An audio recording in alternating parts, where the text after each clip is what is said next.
Well, as I mentioned, she's 100 years old today, a beautiful Southern lady coming home. So I need to get her out of the sun. So we are not going to keep you long this morning. Amazing we got this far. 3 years of working, putting together a team, working with the team, doing some fundraising, working with the city, and we have it home. My father-in-law, Ben Smith, and his bride-to-be, Barbara Sims of Newport News, met on a trolley car. And it's an operation until throughout the Second World War. So between the great wars of the century, this trolley clanged and banged and rattled up and down the streets of Hampton. And I'd like for you to imagine now. Imagine this going down Queen Street. And imagine the buildings that still exist, the historic buildings there on our beautiful Queen Street, and put this car in the center of those streets, those buildings, and what that would have looked like. Also picture it going up Victoria Avenue, this beautiful, beautiful road. Do you know what it was originally named? Well, that's pretty darn good. It was Electric Avenue. Because of the trolleys were cutting-edge technology. It was throughout the country, throughout the world. And so it's Electric Avenue. And when it was built, it was nothing but farms between Hampton and Newport News. And because of the shipyard and trying to get Hamptonians to the shipyard for good-paying jobs, this trolley was laid out. If you look at the neighborhood between Hampton and Newport News, you drive down through there, almost all those neighborhoods became what we call streetcar suburbs. They sprang up because of the streetcar.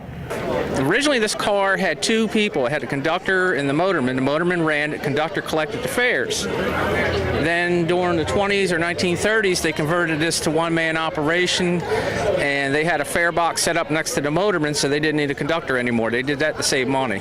Well, we got it in the garage. It took a little time. It was a little bit too tall in some spots, but we were able to work on the roof to get it down to size. So what do you say? Well, our next step is to do a car survey. That's going to take about 2 weeks to go top to bottom, left to right, and writing up every little bit of what needs to be repaired on it. We'll be looking at rotten wood, we'll be looking at sheet metal, we'll be looking at the electricity of the car, so we can have the lights light up and so forth, and also what parts we're missing. I'm pretty sure you saw in your video, it is a streetcar, but it is not a streetcar. We need seats, we need controllers, we need this, that, and the other thing. And we're looking to you to go out to the community, go out to other streetcar museums to purchase if we have to, or trade if we have to, parts that we need to make our car look and feel the way it did in the 1930s and 1940s.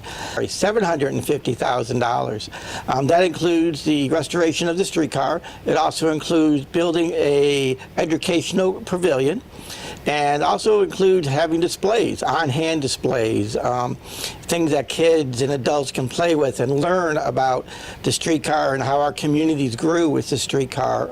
The energy it took to move a streetcar from street to street and from Buck Row to downtown Hampton to the shipyard. So why should I donate? It's a cool question, but I guess the answer is if you like to preserve history for future generations, if you want to come to an exhibit and step back in time and think that this is how my father, my grandfather, my mom, my mother-in-law, used to travel through Hampton, and put yourself in their shoes, basically. And we always want to keep history alive.